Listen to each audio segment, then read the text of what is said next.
Good evening and welcome to Scotland at 7 here on Broadcasting Scotland. My name's Kenny McBride and I'm joined tonight by two of our favourite guests. On this side of me we have Sam Paton from the Save Lochloman campaign, and on the other side of me we have Andrew Wilson from All Under One Banner. So Andrew, how are you tonight?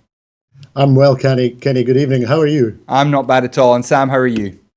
I'm doing great, Kenny. How are you? I'm not bad at all. Well, we start as we always do with our coronavirus statistics update. And as of 2 p.m. today in Scotland, there have been a total of 106,984 coronavirus tests concluded. Of these, 91,744 were confirmed negative and 15,240 were positive. 810 people were in hospital last night with COVID-19 symptoms, 28 of whom were in intensive care, with another 10 in intensive care with suspected COVID-19. This marks an increase of just 55 new cases since yesterday. The number of patients in Scotland who have died from complications caused by the coronavirus infection has sadly risen to 2,304. However, this number only includes those who have died in hospital having received a positive test for the virus. The latest UK daily figures available show that 37,460 patients who tested positive for COVID-19 have now sadly died from their illness, an increase of 412. This number refers to deaths in all settings, not just in hospitals. And as it's Wednesday, we also have the NRS report. And at the 24th of May, 3,779 deaths have been registered in Scotland where the novel coronavirus was mentioned on the death certificate, according to statistics published by National Records of Scotland today. Between the 18th and 24th of May, 230 deaths related to COVID-19 have been registered, a decrease of 105 from the previous week. Deaths involving COVID-19 as a proportion of all deaths has now fallen to 19% in week 21, having reached 36% in week 17. This is the fourth weekly reduction in a row of deaths involving COVID-19. To place these statistics in context, the total number of deaths registered in Scotland from the 18th to the 24th of May was 1,223, 17% higher than the average number of deaths registered in the same week over the last 5 years of 1,045. Since the 878 excess deaths reported in week 15, the number of excess deaths has decreased week on week to 178 in week 21. There were fewer deaths from respiratory diseases, down 39, circulatory conditions, down 31, and dementia and Alzheimer's, which were down 11, compared to the average for this time of year. As a result, the number of deaths where COVID-19 was the underlying cause, 212 in total, was greater than the total number of excess deaths. More than half of all registered deaths involving COVID-19 in week 21 occurred in care homes, 54%, which is down from 60% 2 weeks ago. The number of deaths in care homes fell for a fourth week in a row, down by 62 from last week to 124. 3/4 of registered deaths involving COVID-19 to date were people aged 75 or over, or 76%. More than a third were over the age of 85. And before we get into the rest of the news for the evening, if you want to get involved in the conversation at home, then please do join us. You can follow us on Twitter at BroadcastScot, and you can join the conversation with the hashtag Scotland@7. That's hashtag Scotland@AT7, the number. You can join us there. We'll be flashing them up on the screen as your comments come in. But our first story tonight. The SNP has said that Boris Johnson must sack Dominic Cummings for the sake of public health, after a new poll revealed that 65% of people say the scandal will make it less likely that people will follow the lockdown rules. The poll from JL Partners, published in the Daily Mail today, also shows that 63% of people think the Prime Minister should sack Mr Cummings, including 53% of Conservative voters. The new survey comes after the Prime Minister's personal approval rating plummeted 20 points to -1 in a separate poll by Savanta Comres. Meanwhile, a mounting rebellion amongst Tory MPs has piled on pressure for Mr Cummings to go. Commenting, the SNP Westminster Deputy Leader Kirsty Blackman MP said, "The clear message from the public is that Boris Johnson must sack Dominic Cummings. There cannot be one rule for the Tory government and another for everyone else. The Prime Minister must put his responsibilities to public health first and remove his rule-breaking Tory advisor without further delay." And I think Kirsty Blackman there, Andrew, speaking for a vast section of the population, well over half of the country thinking he should resign, including more than half of Tory voters. First of all, you've not had a chance to comment on this story yet. Sam, I know, had the pleasure of doing it on Monday night when the story was still so much fresher in all our minds. What's your take on the Dominic Cummings situation so far, and do you think Boris Johnson is likely to sack him? I certainly agree with the majority of the population across Britain that Cummings' position is absolutely untenable. He's done huge damage to the authority of the Prime Minister. Cummings, of course, himself is unelected and has no ostensible authority at all, except for the authority that the Prime Minister chooses to give him. And that authority has been completely blown out of the water by the decision-making process that he took at the beginning of March to travel, and then the decisions that have been taken since then, and then in particular the way in which the breaking of the story has been handled by Downing Street, and the astonishing investment by the Prime Minister of so much political capital in the career of one man, at a time when a Prime Minister would be expected to be investing and working the hardest for the good of the whole of the population and for their safety and their health. And instead, Johnson has decided that what he has to do instead is to invest so much political capital in the career of one man. It's astonishing. Yeah, and Sam, I know you've had a lot to say on Monday. Do you think this turn in public opinion, this drastic reaction where people are now, not happy with Boris Johnson the way they were, and where a majority of Tory voters are now saying that they want Dominic Cummings sacked? What do you think that this will? What effect do you think this will have on Boris Johnson? Well, basically, I mean, it's already having an effect because the opinion polls are showing that even the Tory voters are losing confidence in them. And the thing is with this, now I've had a couple of days to kind of calm down, so to speak, and think about it a bit more sensibly. Basically, he's riding a lot on one man. This man is not accountable to the public because he's not being voted in, he's not elected. And it's also, I think what they are underestimating is the public feeling and how this is affecting everybody. COVID has affected so many families. I don't think there's any family that's really escaped it.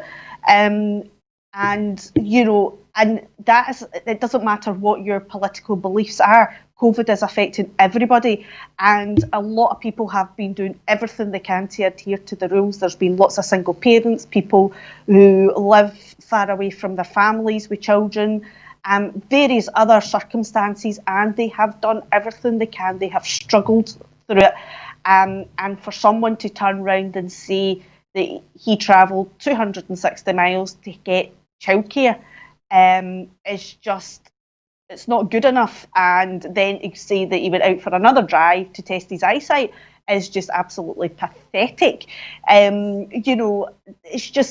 It's basically, there would have been as well, just, it's like a slap in the face basically to a lot of people. It really is really, really bad, and how Boris Johnson can stand back and the members of the cabinet stand back and protect Dominic Cummings is beyond belief. He's not elected, he's not answerable to the public. At least with the politicians, we can hold them to account, we can vote them out, there's pull them up into inquiries and things. But this is somebody that's basically unelected, and he has got the protection of number 10 to stop, even today with the liaison committee, Boris Johnson's refusing to allow the cabinet secretary to actually question Dominic Cummings. Yeah, well, Sam, we are just about to go on to that story. Sorry. I'll do that first, and I'll come back to you. So the senior MPs piled pressure on the Prime Minister today over his failure to remove Dominic Cummings from his post. Speaking at the Liaison Committee grilling, Scottish Affairs Committee Chair Pete Wishart said that Boris Johnson had chosen to sacrifice the credibility and popularity of his own government and had managed to unite a nation in condemnation and indignation over his handling of Mr. Cummings. The MP for Perth and North Perthshire challenged the Prime Minister on why he was willing to undermine public health by eroding trust in the rules. Quoting today's poll in the Daily Mail, he said, "The most worrying thing is that 65% say his conduct makes it less likely that the public will follow the lockdown rules. Surely, Prime Minister, surely no one man is more important than keeping this nation safe." He added, "My inbox, like MPs across the UK, is filled with people listing their sacrifices to follow the instructions that you set. I have had constituents who haven't been able to see their grandchildren and families for months. People who have not been able to visit dying relatives or attend funerals. Do you know what this looks like to them? One rule for those at the heart of government and another rule for everyone else." He then urged the Prime Minister to get on with it and remove Mr Cummings from his post.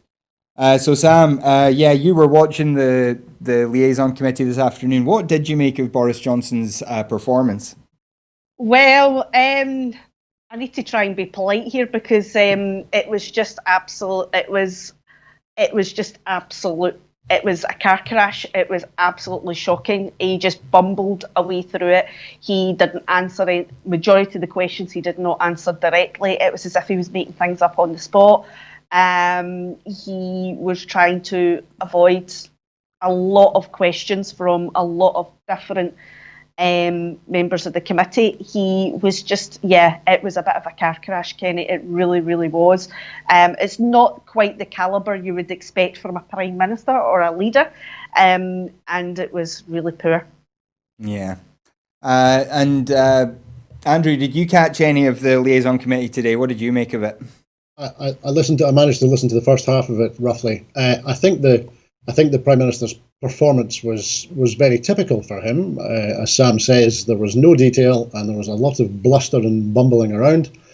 He certainly didn't address any of the salient points directly.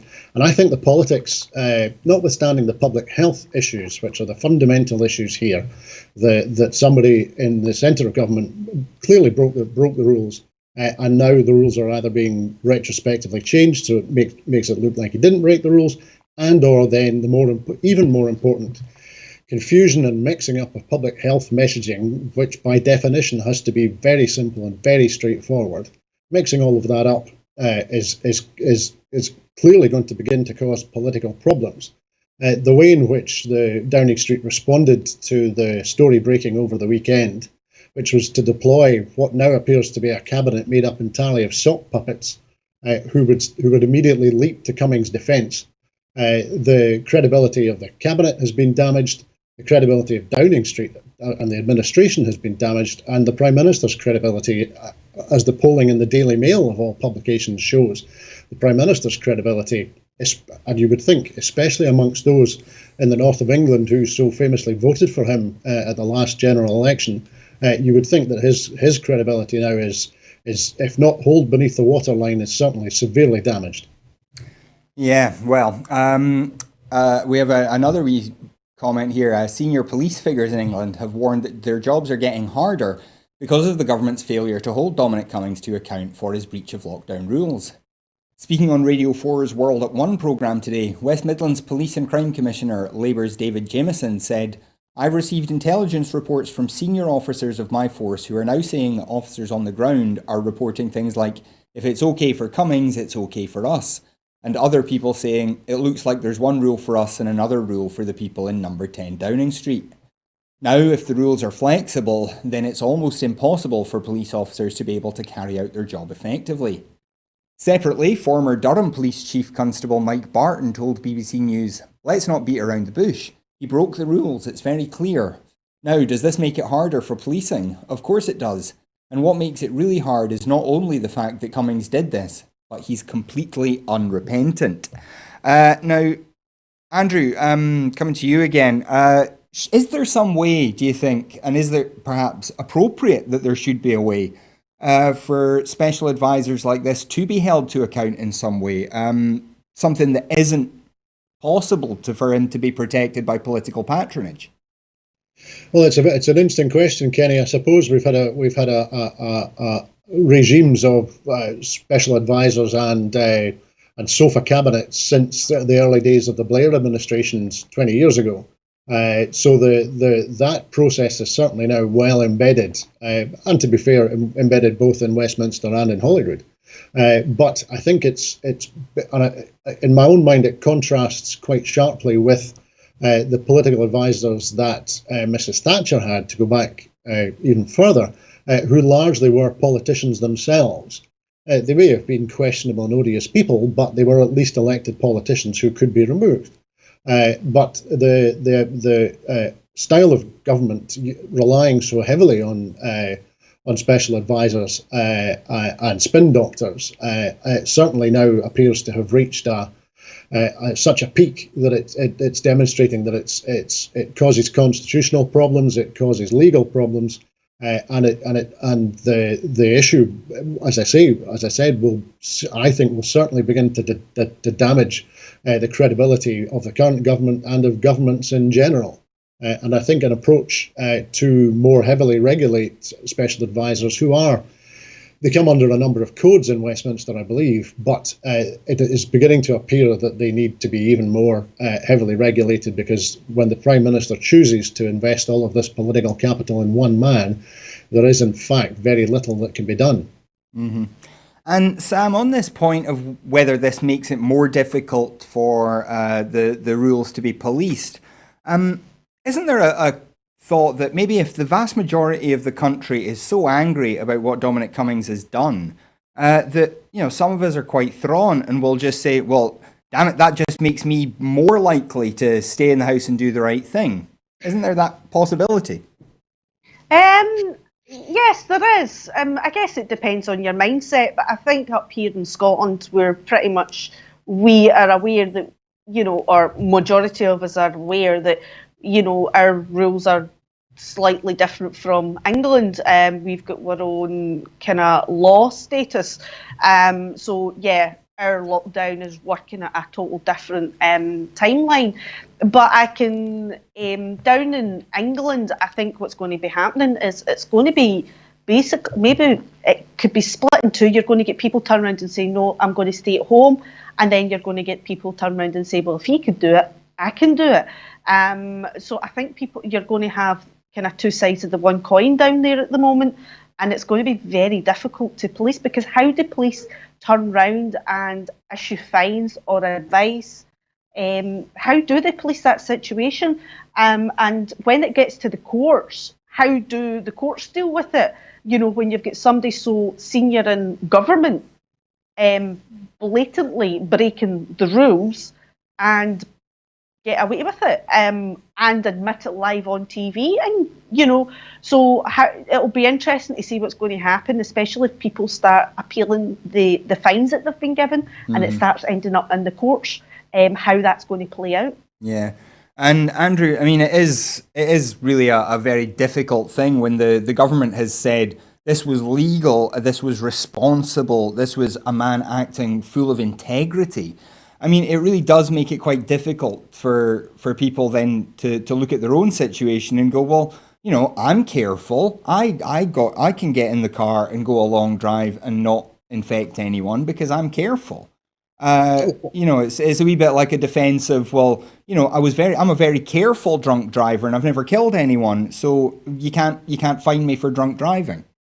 Yes, the language round about intention was astonishing as it started to unfold over Sunday and into Monday.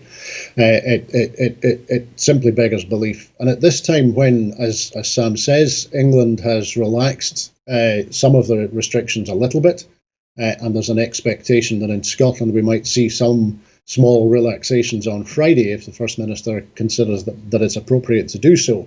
At that time, it means that the messaging and the understanding of what the rules are becomes even more important, because the binary or black and whiteness of the existing restrictions is going to begin to blur a little bit.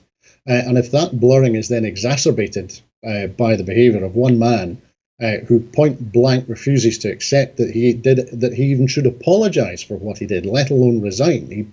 He very pointedly on Monday night refused to so much as admit that he was in some way had made a mistake. In the current circumstances now, where the public health messaging is going to have to become more sophisticated.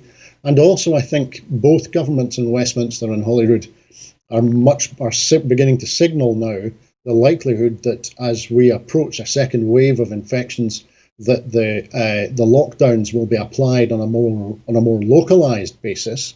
So people in a postcode, or people in a village, or people in a town, or people in a council area are going to be locked down, whilst others in the country are not. The problems that mixed or unclear or public health regulations, which apparently don't apply if you happen to be the Prime Minister's senior advisor, that begins to make the public health steps and exercise immeasurably more difficult. Yeah. Well, we will obviously here on Broadcasting Scotland try our best to give you the accurate information as and when it comes out. The SNP has called for clarity on coronavirus funding after the UK government backtracked on £70 million worth of funding pledges for business and charities in Scotland. On the 2nd of May, the UK government announced a £617 million extension to business grants, which it advised would generate £60 million of funding consequentials for Scotland under the Barnett formula. This was then duly committed to the Scottish Government's COVID business response. However, the UK Government informed the Scottish Government this week that this additional funding would not now materialise. Furthermore, last month's £35 million of consequentials was earmarked to the Scottish Government in respect of charity support direct grant, but this was amended by the Treasury to £25 million at a later date. In a letter to the UK Government, SNP Treasury spokesperson Stephen Flynn has demanded the UK Government honour their commitments. And Andrew, this just highlights one of the problems that the Scottish Government has faced throughout this. The requirements of the Scottish Government's funding model through the Barnett formula means that it's very, very limited in the kinds of decisions it can make until it's actually got money in its hands. There's two things that occur to me, Kenny. Firstly, both this current Tory government and the previous two, so under May and Cameron, they also have form for withholding money from either Scotland or the Scottish Government. I'm thinking in particular with regard to some of the agricultural payments that when he was Agriculture Secretary, Michael Gove lost, and which were only eventually paid to Scottish farmers several years later.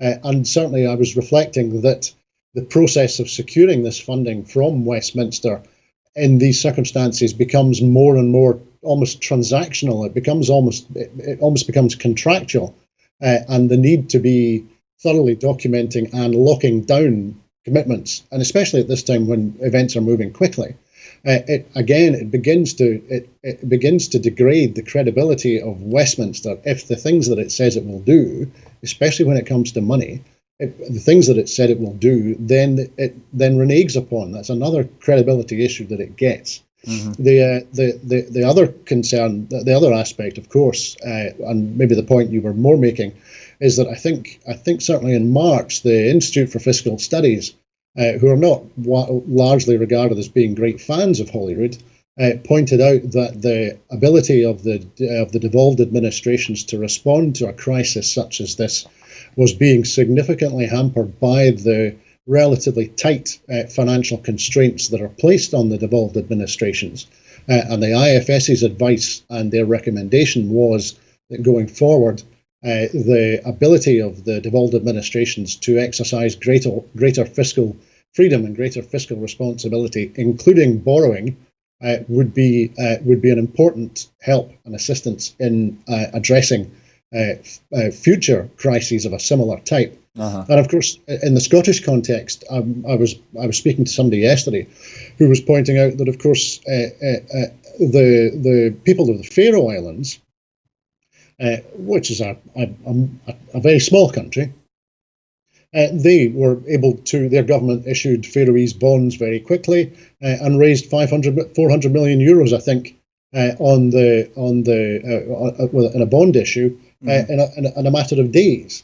And so the ability of small countries to raise the funds that are necessary to deal with these problems make it plain that the restrictions that are placed upon Holyrood are unsustainable and and their unsustainability has been thrown into the spotlight here. Absolutely. Now, sorry, we've just had a story just come in. Emily Maitlis has been replaced as the host of Wednesday night's episode of Newsnight after BBC bosses reprimanded her over a monologue in which she attacked the government's handling of Dominic Cummings' lockdown trip to Durham. This is a story from The Guardian, literally just come into us now. News bosses at the corporation said the BBC Two programme's lead presenter breached impartiality rules with their opening remarks on Tuesday night. She'll be replaced tonight by Newsnight reporter Katie Razzle. The BBC had issued a statement earlier today. The BBC must uphold the highest standards of due impartiality in its news output. We've reviewed the entirety of last night's Newsnight, including the opening section, and while we believe the programme contained fair, reasonable and rigorous journalism, we feel that we should have done more to make clear the introduction was a summary of the questions we would examine with all the accompanying evidence in the rest of the programmes. As it was, we believe the introduction we broadcast did not meet our standards of due impartiality, and I will say now that Broadcasting Scotland stands wholly in solidarity with Emily Maitlis. She's one of the journalists in the country who has clearly stated the facts of the case as far as we're concerned. And we're not going to discuss that anymore because BBC journalism is not worthy of our time. We move on now. And spending on measures to counter the COVID-19 pandemic has reached just over £4 billion, Scottish Government figures reveal. The total includes a £2.3 billion package of support to businesses, a £620 million boost to health spending, and £358 million to maintain transport services. Details are contained in an exceptional summer budget revision laid before the Scottish Parliament today. The spending has been largely funded by a consequential rise in the block grant of more than £3.5 billion, resulting from extra UK government COVID-19 spending, and £112 million of consequentials received following the last UK budget. A further £255 million has been reprioritised from within existing departmental budgets. And Sam, if I could just come very quickly to you on this. Kate Forbes laid this out today. And Kate Forbes, I mean, I try not to kind of give too much praise to individual politicians, but Kate Forbes, and actually to be fair, Rishi Sunak as well, really have to be commended for a lot of the work they've had to do, both bringing in budgets very quickly when very newly in post, and then immediately being thrown into this crisis. What do you make of the performance of Kate Forbes and Rishi Sunak, if you want to talk about him? Well, credit where credit's due, as you say. I mean, they've been kind of thrown in at the deep end, and they are doing their jobs, and Kate is working very hard, and I'm sure Rishi Sunak's working very hard as well. So, but no, every wee bit's going to help, especially throughout this COVID pandemic. Every penny is going to help the economy, and it's nice to see, that we have got that support there. As long as Westminster don't withhold or refuse to pay out any more money or anything, or play any of these games. But no, it's nice to know we have got that support. Do you know what I mean? There's not much I can say, because at the moment in the economy, there's so many uncertainties. We're so unsure what's going to happen next. So yeah, for once, I've got no words, Kenny. Yeah.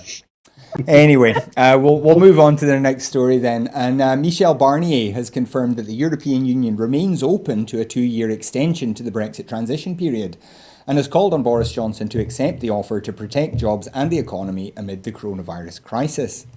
In a letter to the Westminster leaders of the SNP, the Lib Dems, Plaid Cymru, the SDLP, the Green Party and the Alliance Party this morning, the EU's chief negotiator confirmed an extension of up to 1 or 2 years can be agreed jointly by the two parties. The EU has always said that we remain open on this matter. However, with just a month left until the deadline, Mr Barnier confirmed any extension decision has to be taken by the Joint Committee before the 1st of July, meaning the UK could crash out with a devastating bad deal or a catastrophic no deal if Johnson refuses to agree an extension by the end of June. Yesterday, EU officials warned there was a risk of stalemate due to the lack of progress in the negotiations. And Sam, coming back to you on this, this is obvious. This has been obvious. The EU has been as flexible, I think, as it can be It clearly doesn't want Britain to crash out without a deal. That wouldn't be good for the EU. It wouldn't be good for anyone. Do you think that there's any chance at this stage that the UK is ready to discuss an extension?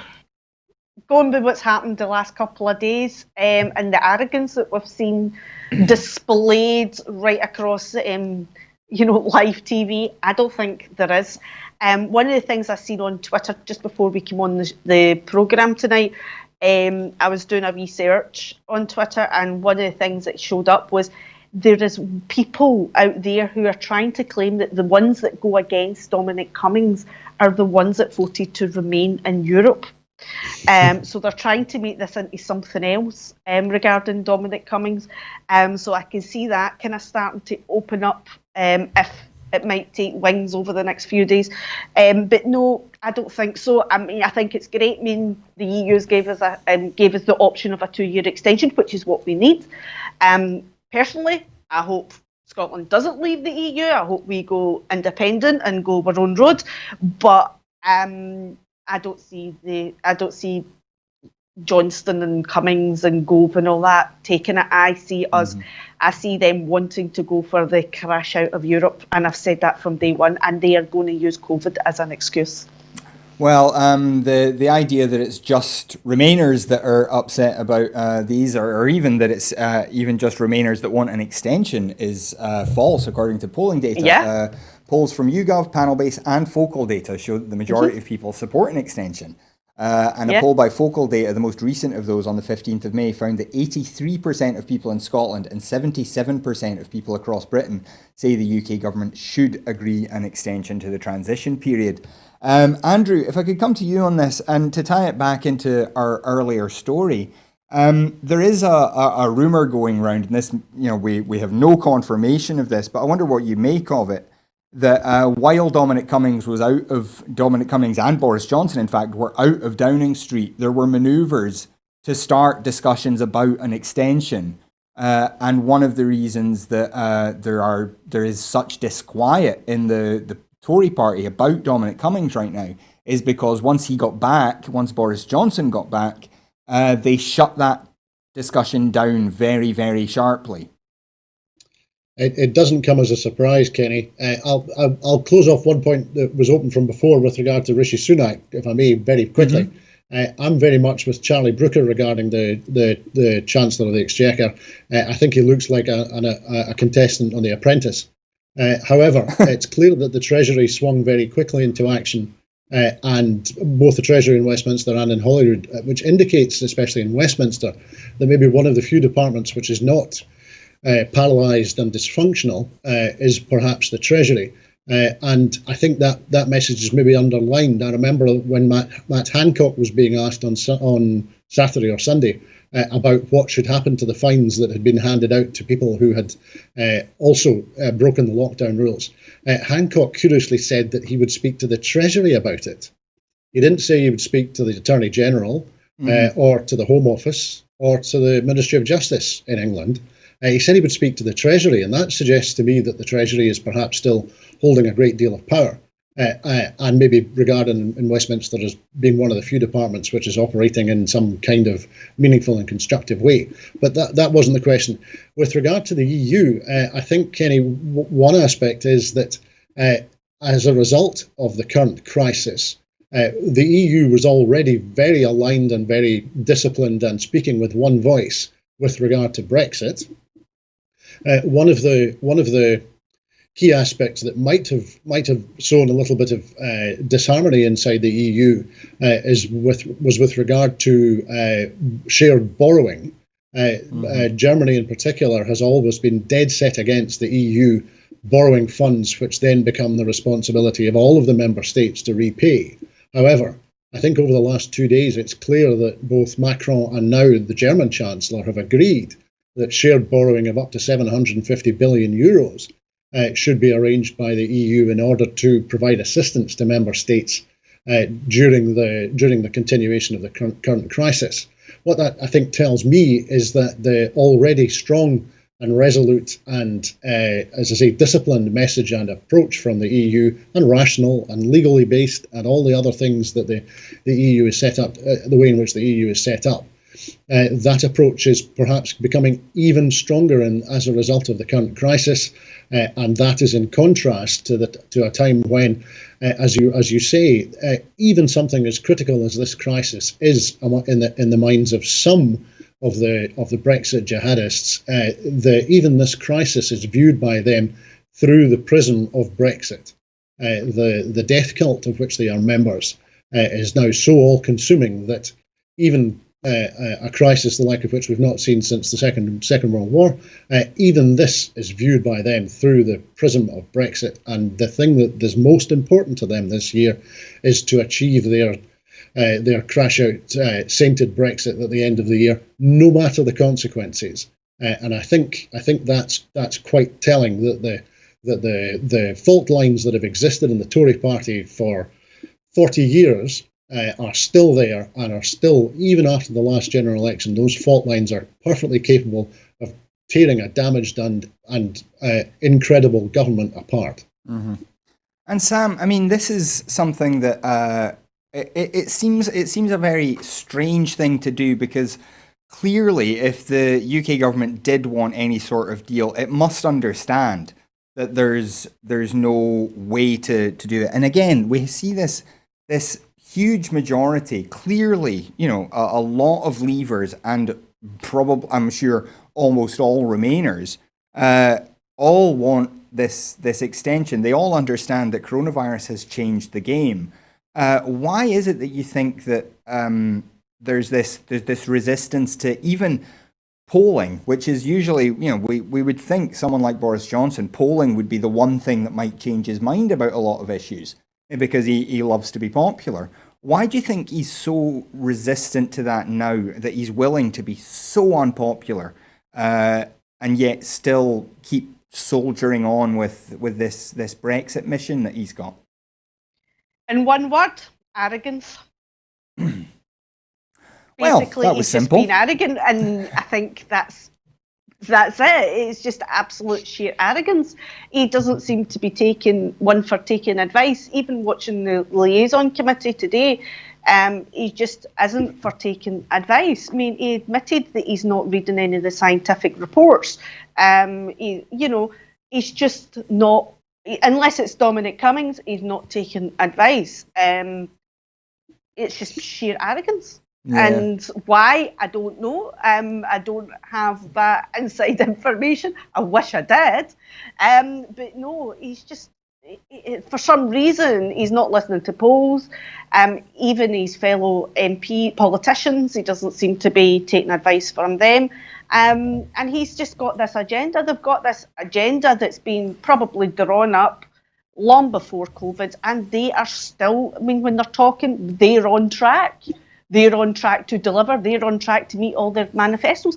They're still working pre-COVID, which is quite dangerous, because obviously now COVID's come in, so things need to be rebalanced, readdressed, and he's not doing that. It's all this, this one-track mind of what happened, everything that he promised pre-COVID, that's what we're going for, and that's the line we're going down.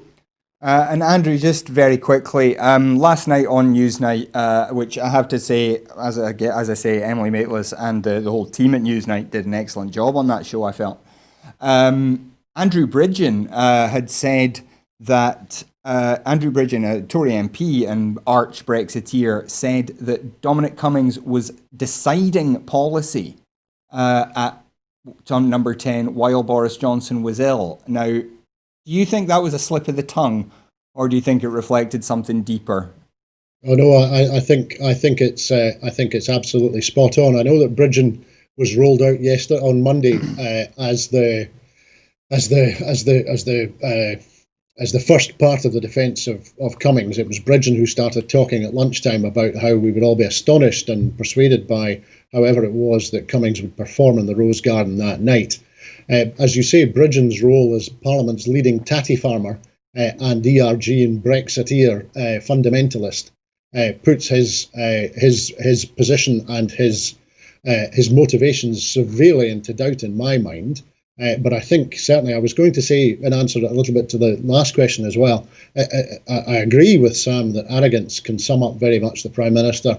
I think entitlement is another good word, and I think irresponsibility is another. He's not known for taking responsibility, and I think that perhaps is aligned with the point that Sam made.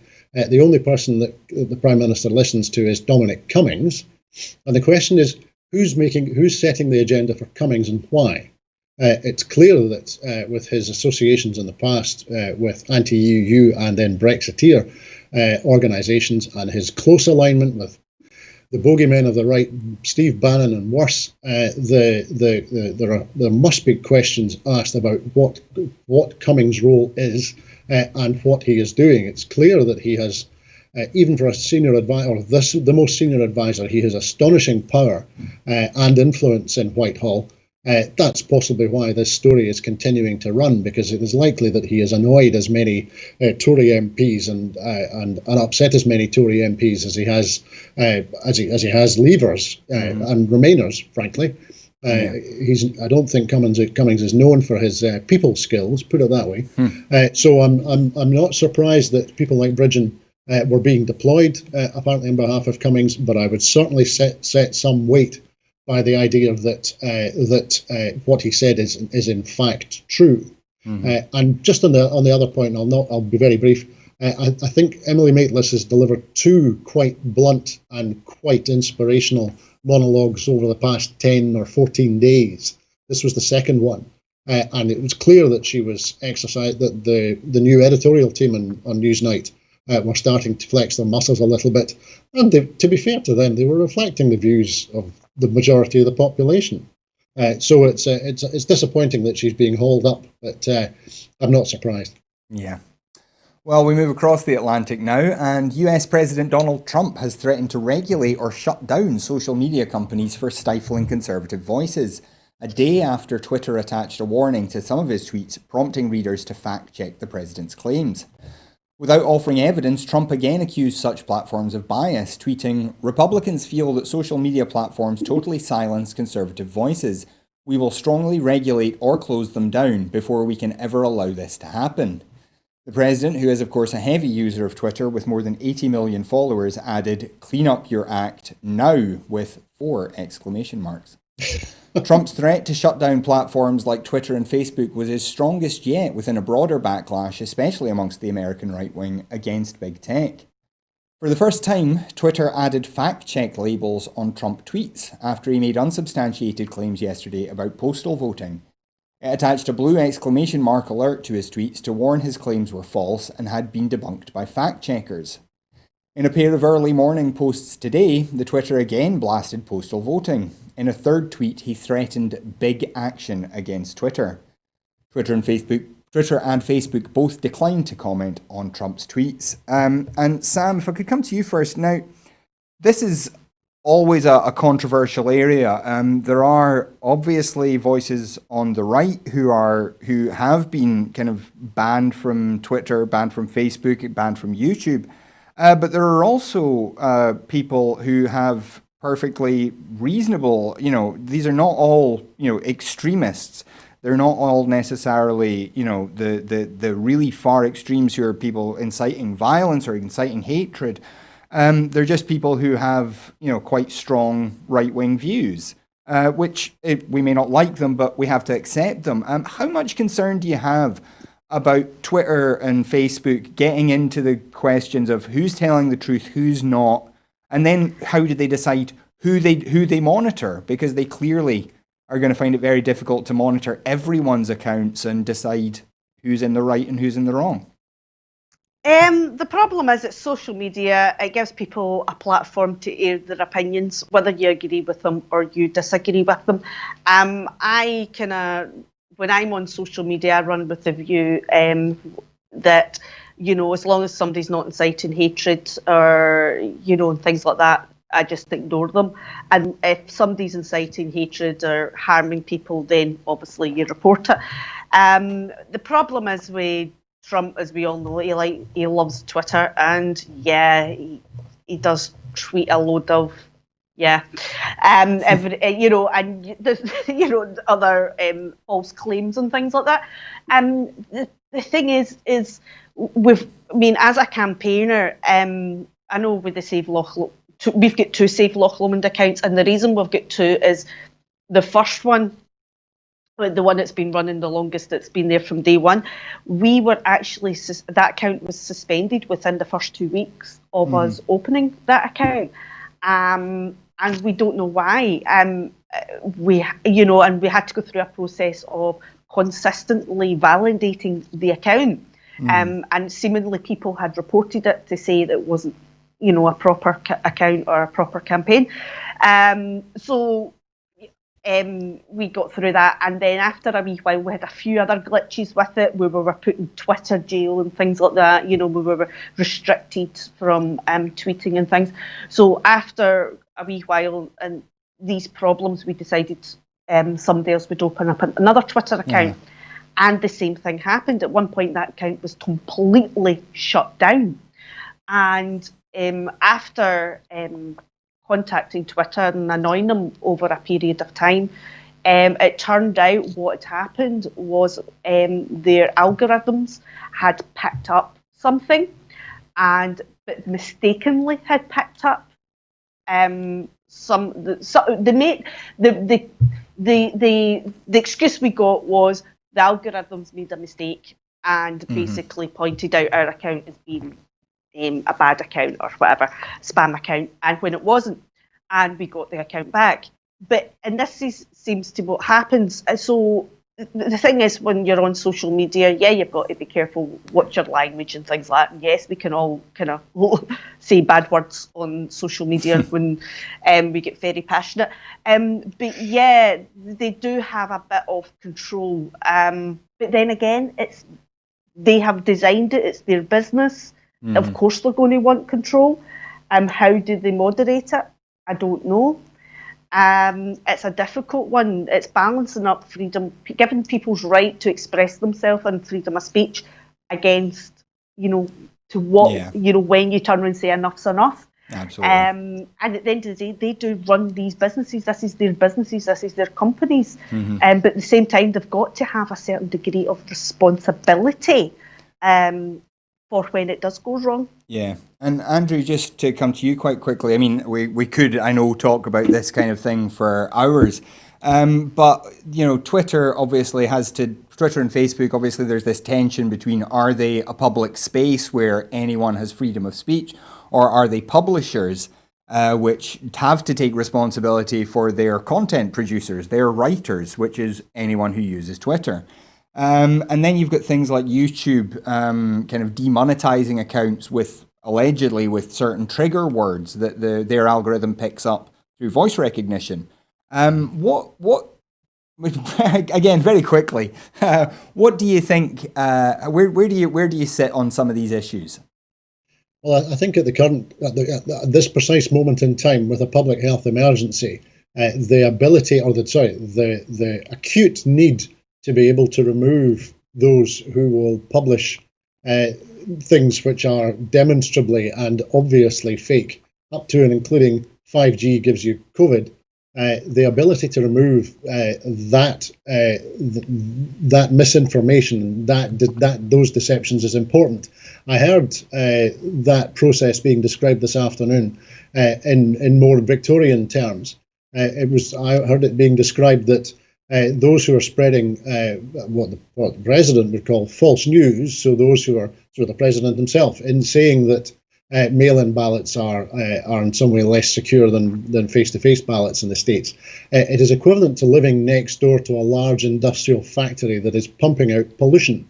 And it turns us all into Erin Brockovich, because we are all affected by the deceptions and the fake news that is being pumped out, obviously deliberately in many cases.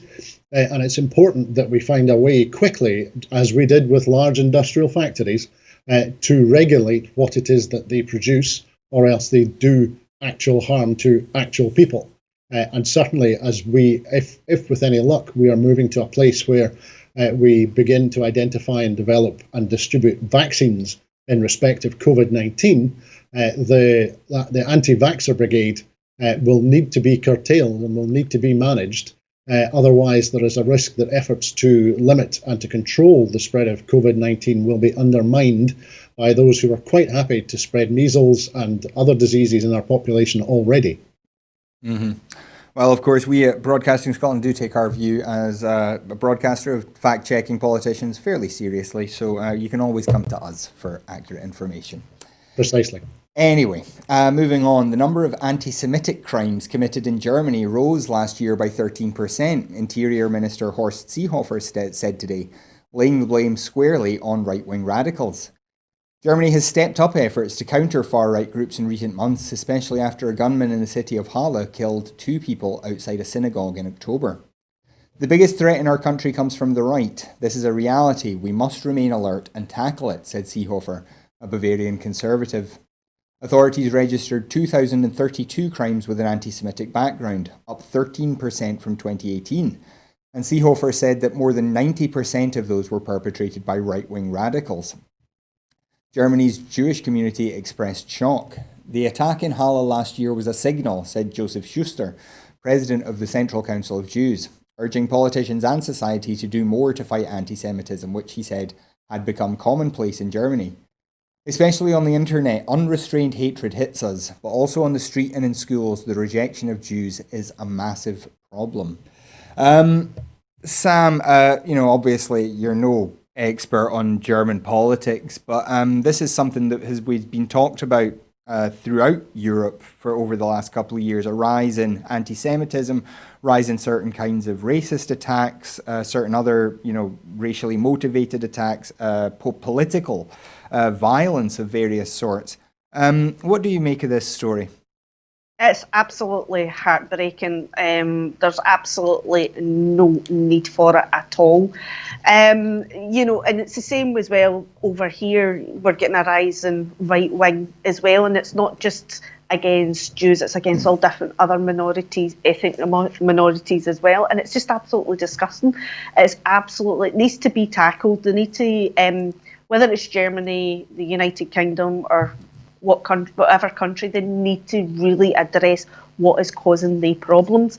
And a lot of the times it comes down to newspapers just taking a bit of responsibility about how they're reporting stories. It's down to broadcasters taking responsibility how they report stories, and also social media as well, and how we broadcast and how we share things. Mm-hmm. And we all need to kind of take a responsibility of that, because at the end of the day, there's absolutely no need for it, and there's no space for it as far as I'm concerned. And civilization, there's just absolutely no space for it. Absolutely. Back in Scotland, and Scotland's colleges and universities are gearing up for a phased campus return for the next academic year as COVID-19 lockdown restrictions are gradually lifted. When institutions suspended face-to-face teaching in March to protect staff and students, they were able to quickly switch to online teaching and assessment, providing students with equipment to access online learning. Under the Scottish Government's route map through and out of the coronavirus crisis, the third phase would see universities and colleges return next term, with most planning for an initial combination of digital and blended learning with public health measures, including physical distancing, in place. Any changes to the approach outlined in the Scottish Government's route map will be evidence-based, with the safety of students and staff being of paramount importance. The Minister for Further Education, Higher Education and Science, Richard Lochhead, has written to the country's college and university principals outlining the measures and changes related to their institutions as they prepare over the summer to welcome domestic and international students. And Andrew, this is, I have a very good friend who's a university administrator, and it is a nightmare just now. It's such a hectic job because they're now looking at bringing in admissions where people have not necessarily finished. They've not sat exams. They've not finished courses. There's been all this interruption already. It's going to be a pretty big task to manage. Just everything that's involved in getting a new university term started, isn't it? Absolutely, and the points that are being made with regard to tertiary and further education apply equally all the way through the education sector from top to bottom. I'm acutely and personally aware of the efforts that teachers, headmasters, and administrators made for example, over the Easter holidays to substantially rewrite and recast lesson plans for every lesson in every class in every school in the country. And the efforts, I know, were the same across the university sector and the college sector. I know that there's grave reservation with regard to what blended education is going to mean for everybody. And obviously, I think that the efforts that have been made so far in the education sector will continue because of the commitment and the hard work and the determination that sector always has. But I think the challenges round about blended education, or I've seen it being described as blender education because of the effects it can have on people. I think we are going to have to continue to work very, very hard. However, I know that all sectors and on all levels in education are working exceedingly hard at the moment to begin to shape consistent and helpful and constructive and safe approaches for both teaching online, which has been happening for the last couple of months, and, as you say, a phased return in some senses and in some ways to face-to-face learning, albeit socially distanced face-to-face learning. Absolutely. And we do send out our best wishes to everyone working in the education sector. It's one of the most challenging sectors at the best of times, and there is clearly a lot of work that needs to be done. So good luck with that. And finally tonight, the gender employment gap, which measures the difference between the employment rates for men and women, decreased from 8.2 percentage points in 2009 to 6.3 percentage points last year. Scotland's chief statistician today published statistics on Scotland's labour market called People, Places and Regions 2019. This publication presents estimates sourced from the annual population survey for a wide range of labour market indicators across local authority areas in Scotland for 2019. Obviously, this information precedes any impact from the COVID-19 outbreak. The main findings for 2019 include, since 2009, the unemployment rate, which measures those not in work but available for and actively seeking employment, has decreased in every local authority. By sector, people aged 16 to 24 make up a relatively high proportion of the workforce in accommodation, food services, wholesale, retail and vehicle repairs, while those aged over 50 are more prevalent in agriculture, forestry, fishing, transport and storage. And the disability employment gap, which is the difference between the employment rates of disabled people and people without disabilities, was 32.6 percentage points, a drop on 1 year before when it was 35.5%. And Sam, if I could just come to you quite quickly, I mean, this is all good news, but it's hard to take too many positives from it when we're going to have to rebuild so much after this pandemic has hit. Yeah, I mean, the thing is, it's some nice wee kind of positives there, but yeah, we've got to rebuild. But hopefully when we go to rebuild, we can rebuild an economy and a system that's fairer to everybody, and it'll be more prosperous and, you know, get the work-life balance a lot better. Same with, as you were just saying, with the blended education as well. Hopefully that will tie in with that, because with the blended education, they're going to have to take into consideration people's work patterns are going to be changing as well. So hopefully they'll be able to get a nice balance, and yeah, we can move forward to a new normal. Absolutely. And that is all we've got time for. So obviously I'd like to thank Sam and Andrew for joining us. It's always a pleasure to have both of you with us. And we'd like to thank you at home for joining us as well. If you're able to support Broadcasting Scotland, we would welcome that very much. Every penny makes a difference. So do please, if you can, go to broadcastingscotland.scot/register and sign up as a supporter there. And your £5 a month will make a big difference to what we're able to do here at Broadcasting Scotland. If you can't afford that, then we do very much understand. We know times are very tough just now. But you can still help us out. Follow us at Broadcast Scot on Twitter and give us some chat during the show. You can also find us on Facebook just by searching Broadcasting Scotland. And if you'd like to get involved here at Broadcasting Scotland, we do always ask this, but there is always work to be done here. So do please get in touch with us if there's anything you'd like to learn about producing television shows like this, or if there's any way you'd like to get involved. We've got lots of opportunities for anybody who's got an interest in that. And just finally, before we go tonight, I'd like to congratulate Paris Gurtsayanis, is a journalist who has done more for the profile of this channel than most. He's just announced that he's leaving The Scotsman to become a producer on Question Time. We're sure he won't be letting any hobby bloggers like, say, Guido Fawkes on the show. And we look forward to him working for better Scottish representation on the show generally. We're sure he's up to the task. Now, that's all we've got time for tonight. So I'd like to thank Andrew and Sam once again. Gordon will be back tomorrow at 7. I will be back on Sunday at 12 for the full Scottish. But until then, have a wonderful evening. Good night.